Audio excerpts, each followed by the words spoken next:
My name is Michael Webster and I run a record label, Bread Records. I run events, do sound engineering and release music through the label. I applied for a couple of different unis across the UK actually. I ended up doing music business and creative industries at SSR. So the course was very much like music business, so it was very much on promotion and marketing, how copyright works and like other different aspects of rights, and then you had even aspects like musicology, which is like the science of music and how it applies to culture and society, and then there was aspects of like live events, touring, so you had to put together a tour for a band and then cost it all up and all like that. There was a lot. There was lots of marketing in there, which is it's very strange when you think about it was music business, but it is predominantly just marketing. That's really the whole gist of it, is very much a marketing thing. So I predominantly play guitar, acoustic. I played lead guitar in the band for a while. I sing as well, can play some piano. I've just started playing bass in another band. I could probably put my hand to most things, except drums. That's the one thing I probably couldn't do. Realistically, the first point of when I started the label was, it was mostly when I was like, when we're putting out these releases, you know, I want to kind of be in control of where they are on the internet and all like distribution and stuff like that. And the best way to do that is to start a label. I've got a website now, which was probably the most important thing I did, because it's like a hub of everything we do now, which is great because you can just go on there and see everything.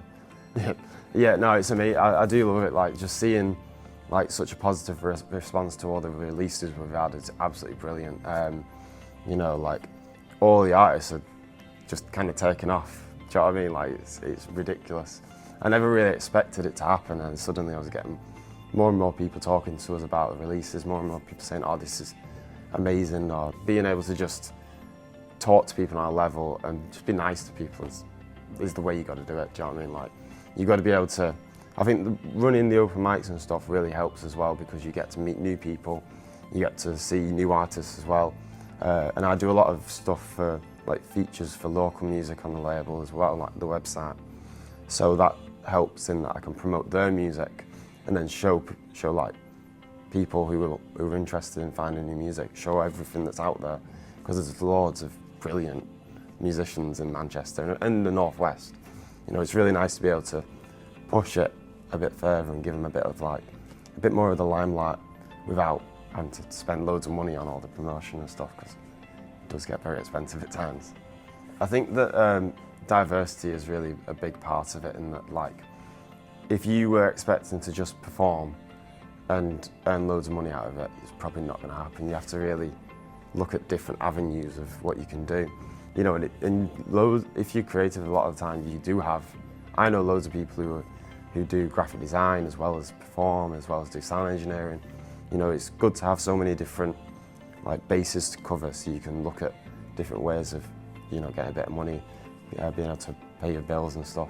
I think the main one that I want to do is maybe try and get myself a little studio, so as I'm able to like do a little bit more in production and recording and stuff for the artists on the label, and then just pushing the live stuff, because the gigs are going really well, and if I can get bigger venues and allow like local artists to have a bigger platform to be able to get the music heard by people, that would be absolutely amazing. Do you know what I mean? I think it's very much a mixture of work experience and qualifications.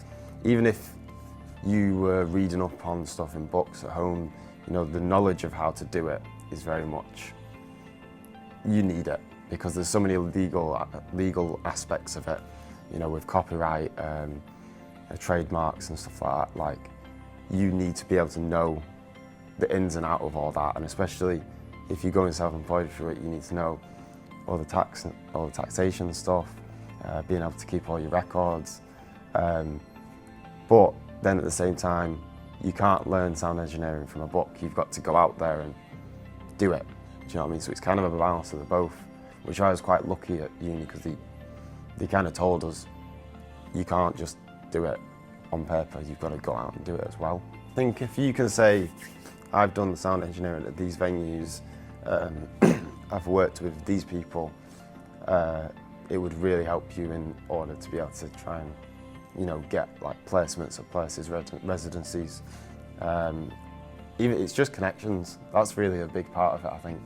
Probably the best tip would be, in order to get into the music industry, is just do it. Just give it your all, because it's very competitive. It's very hard to get into it, and if you're not giving it 100%, then it's going to be very difficult for you to go anywhere with it. Do you know what I mean? Like, you've got to really be pushing yourself to do things every day. It's the motivation, I think, is a big part about it, is being able to just turn around and go, right, I'm going to do this today, and then tomorrow I'll do that, you know, and taking steps to get to where you want to be.